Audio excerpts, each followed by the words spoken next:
안녕하세요. 김상철 목사입니다. 저는 지금 케냐에 있는데요. 이곳에서 새벽 말씀 묵상을 하는 게 좀 쉽진 않지만 그래도 저 역시 매우 기다리는 시간이고 어쩌면 이것을 또 만들면서 제가 받는 은혜도 크기 때문에 이 시간을 행복하게 준비하고 있습니다. 여러분도 새벽에 이 말씀을 들을 때에 주님의 특별한 은혜가 임하시기를 주님의 이름으로 축원합니다. 오늘은 갈라디아서 6장 14절 말씀을 가지고 하나만 알고 둘을 모르는 사람은 예수를 자랑한다 라는 제목으로 전해서 정했습니다. 하나만 알고 둘을 모르는 사람이라는 표현을 하게 되면 약간 부정적인 뉘앙스로 비춰질 수 있는데 전혀 그렇지 않고요. 하나를 알아도 바로 아는 사람이 어떻게 살아가는가 라는 부분에 초점을 맞추었습니다. 제가 본문을 읽어보겠습니다. 그러나 내게는 우리 주 예수 그리스도의 십자가 외에 결코 자랑할 것이 없으니 그리스도로 말미암아 세상이 나를 대하여 십자가에 못 박히고 내가 또한 세상에 대하여 그러하니라. 갈라디아서 6장 14절 말씀입니다. 바울이 십자가 외에 자랑할 것이 없다는 표현입니다. 이 표현 여러분 많이 기억하시죠? 바울은 십자가 외에는 자랑하지 않았습니다. 오늘 아침에 문자 한 통을 받았습니다.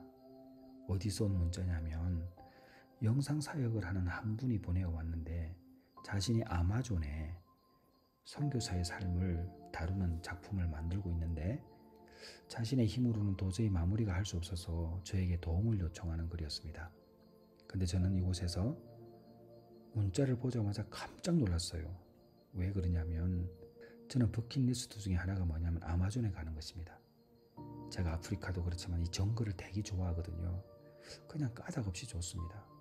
그래서 언젠가는 아마존도 갈 수 있을지 않을까 이런 생각을 하고 있었는데 그 아마존으로 초청하는 글이잖아요. 그래서 제가 여기에서 몇 분에게 하나님께서 내 이야기를 너무 잘 듣는다. 나는 말은 하는데 하나님께서 그 말을 잊지 않고 응답해 주신다는 이야기를 자랑스럽게 이야기했어요. 상황에 따라서는 이것을 교만으로 받아들일 수 있겠지만 저는 예수님을 자랑하기 위해서 그 이야기를 했거든요. 모든 것을 통제하시는 하나님께서 나의 생각도 읽으시고 언젠가는 그 믿음의 고백대로 이루어 주신다는 것을 오늘 어쨌든 아직 일어나진 않았지만 징조를 보아서 저는 이미 자랑을 하게 되었습니다. 근데 저는 이것을 제가 잘하는 장점이라고 생각하고 있어요. 왜냐하면 우리가 예수님을 자랑해야지 누굴 자랑하겠습니까? 작은 일에도 예수님 자랑하고 슬픈 일에도 예수님 자랑하고 이렇게 살아야 되지 않겠습니까? 그래서 저는 이것이 예수님을 자랑하는 일이다라고 믿고 있습니다. 자, 근데 제가 왜 이런 확신을 갖게 됐냐면 제가 다큐멘터리를 만들면서 많은 믿음의 영적 거장들이 가지고 있는 특징이 있었어요. 그 중에 하나가 뭐냐면 아버지의 나라를 그리워하는 거였죠. 또 하나가 있었는데 뭐냐면 예수님을 자랑합니다. 정말 예수님을 자랑합니다. 자신의 약함을 부끄러워하지 아니하고 오직 자신이 이렇게 된 것은 예수님 때문이라는 것을 서슴없이 자랑합니다. 그래서 우리도 예수님을 자랑하는 삶을 살아갈 때에 영적으로 복을 받는 그런 사람이 될 줄 믿습니다.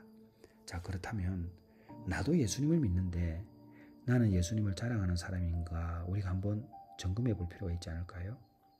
자, 예수님을 자랑하는 사람은요 특징이 있습니다. 첫 번째로 자신의 약함을 자랑하고요 찬송과 기도와 말씀을 읽습니다. 이것이 자신의 약함을 자랑하는 표현이거든요. 근데 많은 사람들이 그렇게 못합니다. 고린도후서 11장 30절에 보게 되면 내가 부득불 자랑할진대 내가 약한 것을 자랑하리라. 바울은 약한 것을 자랑했습니다. 그런데 많은 사람들이 찬송을 하라고 그러면 찬송을 안 해요. 참 대단합니다. 입을 열지 않아요. 절대자이신 지존자이신 예수 그리스도 앞에 그가 무릎을 꿇지 않는 것과 똑같습니다. 그럼 당연히 기도도 안 해요. 말씀이요 읽어도 그것은 그냥 국어책 읽는 것과 똑같습니다. 말씀이 믿음이 되어서 내 마음에 도달하지 않습니다. 말씀을 읽는다고 예수 믿는 사람입니까? 전혀 그렇지 않습니다. 자신의 약함을 내어놓고 찬송과 기도와 말씀을 읽을 때에 이 사람이야말로 진정으로 예수님을 자랑하는 사람이 되는 것이죠. 저는 해외 유학생들을 대상으로 하는 그 코스타 집회에 가게 되면 이런 말을 합니다. 저는 한국에서 가장 유명한 기독교 영화 감독입니다. 원래는 이렇게 하지 않았어요. 근데 제가 한 3년 전부터는 이렇게 하고 있습니다. 왜 그러냐면 저는 그 청년들이 코스타에 와서 헛된 시간을 보내지 않았으면 좋겠다라는 바람이 있습니다. 왜냐면 저희가 자비랑 선교를 하잖아요. 어찌되었든 제가 그곳에 가서 자비량으로 가서 메시지를 전할 때에 이 아이들이 잘 들으면 얼마나 좋겠어요. 근데 그곳에 가서 우리 강사들이 하는 말은 딱 하나거든요. 예수님 자랑이거든요. 나같이 연약한 사람을 예수님께서 들어쓰셔서 내가 이렇게 사역을 할 수 있다라고 고백하는 거거든요. 그렇게 하기 위해서는 그 사람들이 집중해야 되지 않겠습니까? 그래서 부득불 자랑하는 거예요. 내가 우울증 환자였고 나는 공부도 많이 못했지만 예수님의 십자가의 사랑이 날 이렇게 만들었다. 나는 대단한 일을 하는 사람이 아니지만 내 안에 계신 그 예수님이 하나님이 대단하신 분이다. 그래서 내가 유명한 기독교 영화 감독이 되었다라고 말하는 것이죠. 그리고 반드시 찬송하고 기도하고 말씀을 읽어야지 우리가 이 세상에서도 형통한 삶을 살 수 있다라고 말을 합니다. 여러분 찬송하지 않습니까? 기도하지 않습니까? 말씀을 제대로 못 읽습니까? 예수님을 자랑하는 사람이 아닙니다. 반드시 이 부분이 고쳐져야 돼요. 두 번째는 예수님을 자랑하는 사람은 예수님께서 하신 일을 감추지 않고 전도합니다. 내가 상처가 상흔이 된 거잖아요.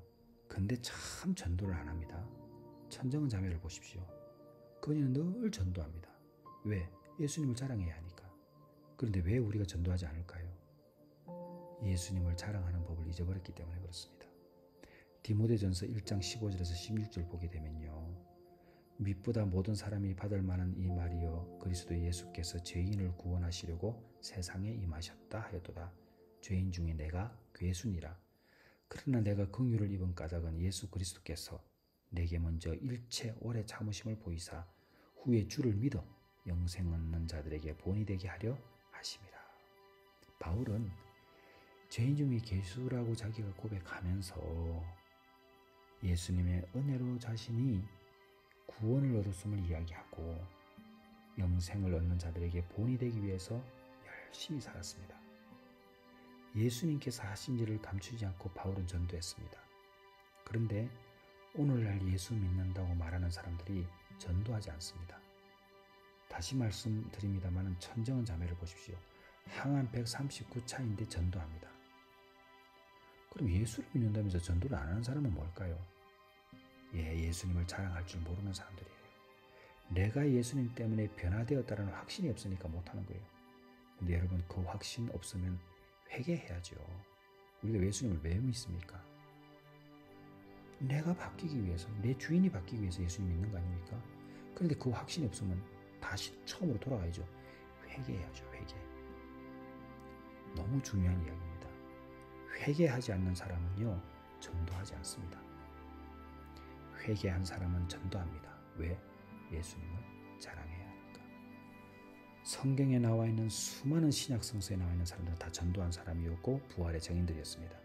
우리가 입으로 아무리 부활의 증인이라고 떠들어도 내 삶에서 예수님을 자랑하지 않는 삶을 살고 있다면 그 사람은 예수님을 자랑하지 않는 사람입니다. 우리가 십자가 외에 결코 자랑할 것이 없다고 했는데 여러분 오늘 이 새벽 진정으로 예수님의 십자가 외에 결코 자랑할 것이 없다는 것을 믿으십니까? 기도하겠습니다. 하나님 아버지, 진정으로 예수님을 사랑하고 있는지 자문하는 시간을 보낼 때에 성령 하나님 도와 주시옵소서. 예수님의 이름으로 기도드렸사옵나이다. 아멘.